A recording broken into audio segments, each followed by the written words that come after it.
मी कालच जिल्हा नियोजन मंडळाची पूर्व बैठक घेऊन सगळ्या अधिकाऱ्यांना सूचना दिल्या, जिथं जिथं महानगरपालिकेच्या हद्दीतील ग्रामीण भागातील रस्ते खड्डे मोजवण्याची सुरुवात झालेली आहे. मला 8 दिवसात सांगा खड्डे कुठे आहेत. नाही, आता आपल्याला माहिती आहे की आता ऑक्टोबरमध्ये विधानसभेच्या निवडणुका होऊ घातलेल्या आहेत. आता नियमाप्रमाणे 4 महिन्यांनी 3 महिन्यांनी एक जिल्हा नियोजन मंडळाची बैठक घ्यावी असा नियोजन विभागाचे आदेश आहे.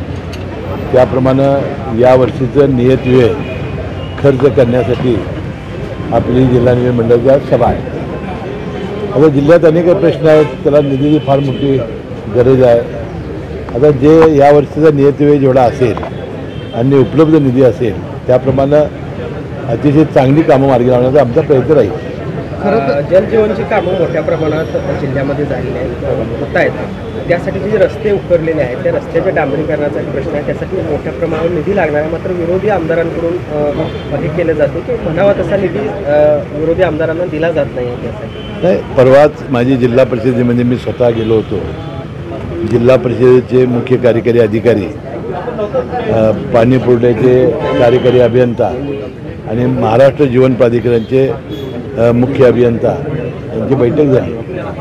जे जे रस्ते जलजीवनसाठी उकरलेले आहेत त्यासाठी तेवढ्या रुंदी आणि लांबीबाबत डांबरीकरणाची व्यवस्था या त्यांनी इस्टिमेटमध्ये केलेली आहे. जी केलेली नाही ती पुरवणी आराखड्यात करण्यासाठी त्यांनी केलेला आहे. आणि परवाच गुलाबराव पाटील पाणीपुरवठा मंत्री यांनी विधानसभेत त्याचं उत्तर दिलं की या रस्त्यासाठी आम्ही योग्य तो निधीची तरतूद करू. दुसऱ्या बाजूला काही हिंदुत्ववादी संघटना उद्या विशाळगडावर महाआरती करण्याच्या तयारीमध्ये आहेत. काय मी जिल्हाधिकारी आता याबद्दल माहिती घेतली. जिल्हाधिकारी म्हणले की ही पुरातत्व खात्याच्या नावावर ही जागा आहे आणि न्यायालयाचं काहीतरी स्थगिती आहे. आता हे लवकरात लवकर स्थगिती उठवावी आणि याबाबतची सुनावणी घ्यावी अशी विनंती EGPने आमच्या ॲडव्होकेट जनरलने केलेली आहे, पुरातत्व खात्याने केलेली आहे. मला वाटतं लवकरात लवकर निर्णय होण्यासाठी सुनावणी जर झाली तर लवकरात लवकर निर्णय होईल. मात्र विशाळगडसाठी आलेला निधी हा दुसरीकडे वळवण्यात आला असा आरोप देखील होतो. त्याची मला काही माहिती नाही. तुम्हाला करेक्ट माहिती घेऊन निधीच्या बाबत तुम्हाला मी माहिती देईन. संघटनांना काय आव्हान असणार आहे, कारण त्या पद्धतीने आता हे न्यायप्रविष्ट बाब आहे. ते जर मला भेटले तर मी जिल्हाधिकारी समेत पुरातत्व खात्यासमेत त्यांची बैठक घेईन, त्याला समजावून मी सांगेन. आता शेवटी न्यायप्रविष्ट असल्यानंतर आता ते अधिकाऱ्याची सुद्धा अडचण झालेली आहे. रवींद्र वेकर यांना क्लीन चिट दिली. बघा, विधानसभेच्या निवडणुकीच्या तोंडावर सगळे पक्ष आपापल्या परीनं प्रयत्न करत असतात स्वबळावर करण्याचे.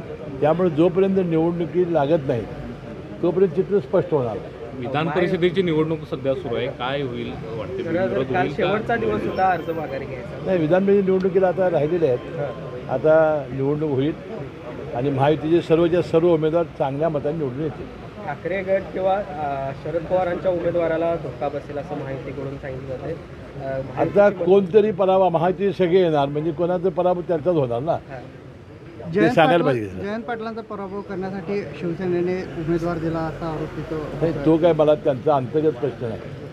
परंतु पवार साहेबांचं उद्धव ठाकरेंनी ऐकलेलं दिसत नाही. जिल्ह्यात खरं तर नवाब मलिक आपल्यासोबत नको अशी एक संघाची भूमिका आता पाहायला मिळते. ठीक आहे ना, काय नक्की नवाब मलिकांच्या बाबत भूमिका असणार आहे? ठीक आहे. आता त्याच वेळेला नवाब मलिक हे अजून कुठल्याही संघटनेत जोडले गेलेले नाही. ती भेटीसाठी, आपल्या कामासाठी, विधानसभेच्या कामासाठी ते भेटत असतात.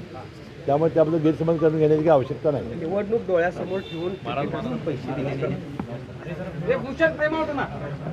निवडणूक डोळ्यासमोर ठेवून क्रिकेटर्सना पैसे दिले गेले असं आता चार क्रिकेटर मुंबईतले आहेत. 17 वर्षानं त्यांनी वर्ल्ड कप जिंकलेला आहे. त्यांना पैसे दिले तर मग का दिले, नाही दिले तर का दिले नाहीत? निवडणुका तोंडावर समजायचा काय संबंध आहे? त्या खेळाडूनं मला सांगा, त्या सूर्यदेवनं जर कॅचच घ्यायला नसता काय झालं असते अवस्था? तो मुंबईचा आहे, रोहित शर्मा कॅप्टन मुंबईचा आहे. त्याला काय अर्थ नाही. अशा गोष्टीला फारसं महत्त्व देण्याची आवश्यकता. संजय राऊत टीका करतात हे सरकारच आता क्लीन बोर्ड करायची वेळ आली. ते ठीक आहे ना, त्यांचं सकाळी रोज उठल्यानंतर त्यांना पाहिजेच ना काहीतरी.